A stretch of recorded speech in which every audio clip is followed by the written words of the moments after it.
It's Hoops Week in the Lone Star Conference. I'm Chris Stew. Todd Duncan, the head coach of the Shaps, joining us. Familiar faces, but Coach, you really don't have too many familiar faces on your team. Before we dive into your team, the one familiar face from last season, very familiar to you, your son, Ethan Duncan, no longer with the team. He was an All-American last season, was the Lone Star Conference Player of the Year, but now going to Lipscomb, going back to the Division I level.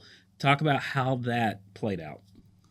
Well, I'm wearing a lot of hats in that question. So as a dad, I'm happy for him. I'm proud of him. He's always worked so hard to try to play at the highest level he can. He fully understands how good the Lone Star Conference and Division II basketball is. And I think for him it's just an opportunity to maybe have a different experience. He'd been in Lubbock most of his life, if not all of it. And so to go to Nashville, play for some great men and Coach Carroll and his staff there at Lipscomb, be in a cool city and a high level of basketball. So he's enjoying it. He's playing well. He's healthy. And, he's excited about tipping off as well. I've been out to visit him a couple times and just really excited for the opportunity he has as a parent, as a coach. We're going to miss him on the court.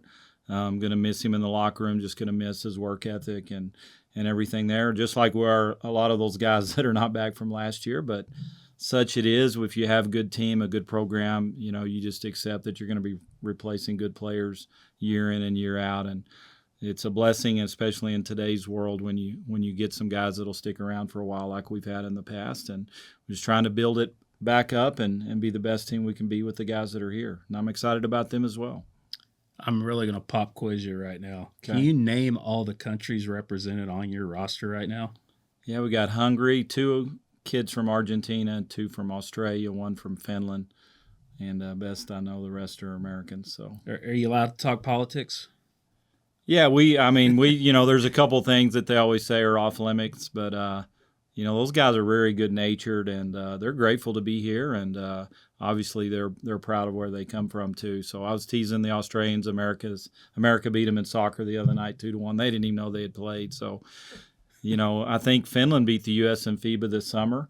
Of course, Argentina has good basketball, good soccer. So, yeah, there's a lot of back and forth in that way. Anytime I bring up an American football analogy, line of scrimmage, or we got to check this guy here at the line, I get blank stares. So I've got to come up with some soccer analogies or maybe just stick to basketball. Footsie. Yeah, footsie over there. So. Yeah, and it's Olympic year as well, so I guess they'll have fun with that. But talk about the X's and O's of the makeup of your team. How different is your team? And is it something where they're going to have to adjust, or do you adjust to their level?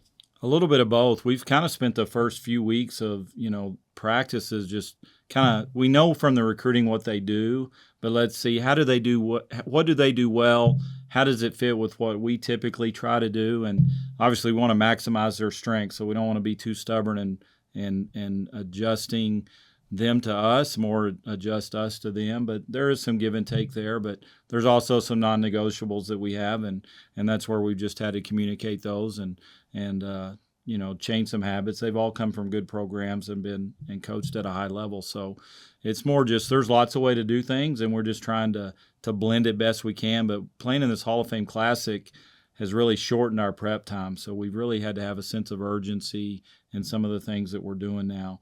And so we've really had to be clear in our terminology, try to communicate as effectively as we can.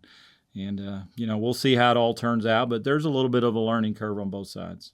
Armando Miller is next. Coach, talk about his importance to the team. It's extremely important. We have 5 guys returning. Two of them didn't play a lot, but they're important program guys, and we're going to need them to step up. And then with Alex and Armando and Kendall.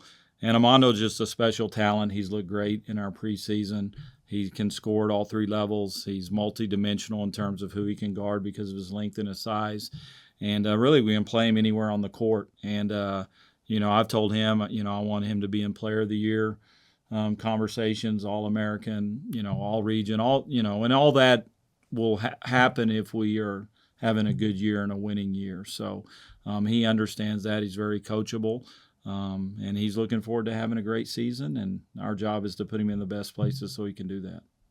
Well, thanks, Coach. And now joining us is Armando Miller, and Armando in the second year with the program after transferring from Fort Lewis College and coming from last year to this year and new faces that Coach Duncan just talked about. How do you see your role this season, and what are your early thoughts of the makeup of this team? How different is it from last season? Yeah, it's a different team. A lot of new roles to be filled. For me personally, I got to step up, be a leader, more vocal. Last year, I was kind of, I was new, figuring things out. But now I'm gonna be that leader, that senior voice on the team. So When people talk to you and ask you about the Lone Star Conference, what is the Lone Star Conference, or what's the basketball like? You've seen basketball at different levels at the college level. How do you answer that question? I mean, the Lone Star, as far as Division II, it's one of the best conferences in the country. The physicality, the shot making, I mean, everything. It reminds me of a D1 level, honestly. What are you looking for this season? What are your personal goals? Personal goals. We made to the conference championship last year, and we got to get it done this year. How do you get it done? What is the the secret recipe of getting that done? Is it offense? Is it defense? Is it a blend of both? When you step on that court, what are you hoping your team does to fulfill that?